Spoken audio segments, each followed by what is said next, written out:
Dua dari tiga anggota TNI Angkatan Laut yang terlibat dalam penembakan pos rental mobil Ilyas Abdurrahman ternyata berasal dari pasukan elit.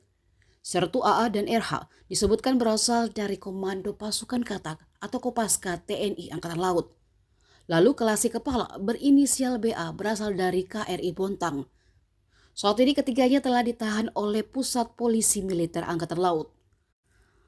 Panglima Komando Armada Laksamana Madya TNI Dr. Denny Hendrata memastikan pihaknya akan menindak tegas ketiga anggota TNI Angkatan Laut jika terbukti bersalah.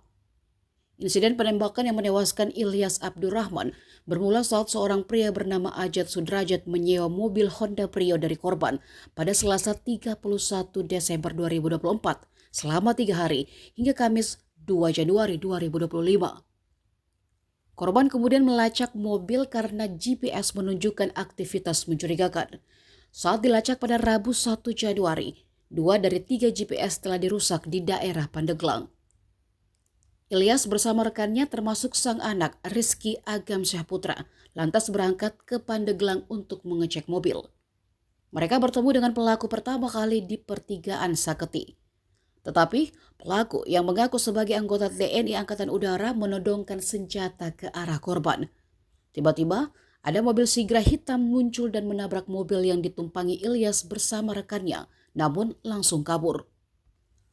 Korban lantas mengejar ke arah Labuan hingga Carita dan berakhir di res area kilometer 45 Tol Tangerang Merak.